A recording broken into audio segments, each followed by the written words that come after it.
When I was younger, I was told I was never allowed to leave my room after 9 p.m. and one night I discovered why. Part 3, the final part. Submitted by You Shall Not Pass 121. Baba Yaga's hut was walking toward me, the chicken legs quivering as they took long and slow deliberate steps. The ground shook as it walked. I wanted to shout, to scream, to run, but I'd learned by now that none of those things make a difference.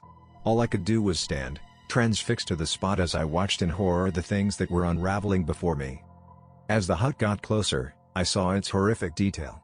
The windows were lit and burned a deep red, and as it got closer, I could see that the windows possessed little blinking eyes, on each corner that stared down at me. The door itself was a mouth, and it snapped open as it approached, revealing hard metallic teeth. The hut was death personified, Baba Yaga was death personified. The hut was adorned with human bones, there were skulls, torsos, hands, arms, legs at every little nook and cranny of the exterior. The closer it got, the more horrific it looked. The illustrations in my book did it no justice, they failed to outline the true terror of Baba Yaga's abode. It was then that the door with teeth opened, and Baba Yaga appeared, holding the still beating heart of her latest victim. She cackled as she looked down at me, and I suddenly felt very faint, nauseous, and not myself. I felt compelled to walk over to my mother's corpse. I didn't want to, but my legs just ended up taking me there. I had no control over my body. I stood over my mother's mutilated body with tears streaming down my face, unable to control what I was doing. Baba Yaga was next to me now. She made me kneel. She wiped the sweat from my brow with her skinny, rotting fingers, and then, she made me eat my mother's rotting heart. I had no control over this, as I mentioned, so the deed itself was absolute torture. I couldn't do anything to stop myself. My limbs were alien, no longer mine, and were at Baba Yaga's every behest. I could still feel though, and I could still taste.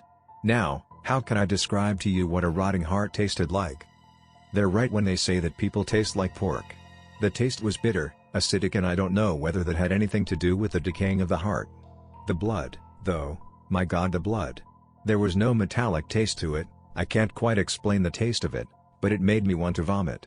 Have you ever smelt a rotting corpse? Well, it tastes as it smells.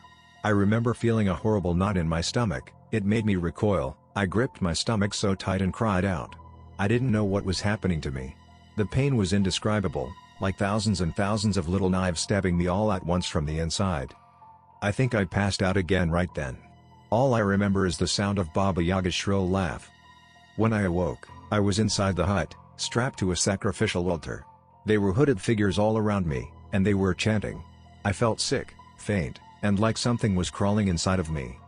In the middle of the room, was Baba Yaga, and she was holding another heart in her hands, high above her head. This one looked different, though. It didn't look human. It was far too big, and it was so black. The veins shone bright red, and they pulsated. One of the hooded figures approached me and removed its hood. It was my father. "Hello, Anna," he said, smiling. "Dad, what's happening? Please help me, please let me go. I won't leave my room again, I promise," I said, tears streaming down my face. And I really was sorry. I really wish that things could go back to what they were, no matter how cruel they seemed, anything was better than this. "I am sorry, Anna. But that's not going to happen. Your mother and I have tried our best to protect you as much as we could. You must understand, this is not what we wanted, but Baba Yaga, she needs a new host. She is our God, and we want to serve her well. We want to repay what she has given us, and we must be forgiven for what we've done. How we've shackled her for so long. There are lives at stake here. Your mother already lost hers." My dad replied, not a shred of emotion lining his cruel face. A host? What does that mean? Why am I strapped in like this? What are you planning to do? I cried out at him, I screamed, I writhed. But it was no use. "It is no use, Anna. You have discovered her, and now you have to pay the price. I have to pay the price, as your mother has had to pay the price. Please, Anna, don't make this harder than it has to be," my father said, gently stroking my sweat-covered hair. I didn't say anything then, I just sobbed. "I mean, what can you even say?" My father continued. "It is a special privilege, Anna. A great honor, and you should consider yourself lucky to have been chosen. When the times comes, you will carry the Baba Yaga for centuries, and you will do great things with her," he said as he began to walk away. He looked at the Baba Yaga and at the other figures, and he spoke once more. "We must begin the ritual." Baba Yaga began walking towards me. The hooded figures, including my father, all knelt down as she passed. She was holding the strange black heart in her hand, and she cupped it and brought it close to my face. I turned my face away, clenched my mouth shut because I knew what she was going to do. She was going to feed that heart to me. "You must devour the heart, Anna. It is a sacred heart, it is her heart. Eat it," my father said, and I recognized that tone of voice. I have heard it so many times growing up. It was the voice of a father who, if you didn't do what he said, then you would be sorry you ever existed and defied the order. I already was sorry. Despite, I fought against my shackles, I fought as hard as I could against Baba Yaga's powers, but she overcame me. I started to feel like I did back outside, next to my mother's corpse. Like I couldn't control what I did. I was suddenly fighting against myself. "Your efforts are futile, Anna. The Baba Yaga is strong, just please, do as she commands. Do as I command for God's sake, I am your father, and you will obey," he bellowed. The Baba Yaga shot him a glance. She was in charge here.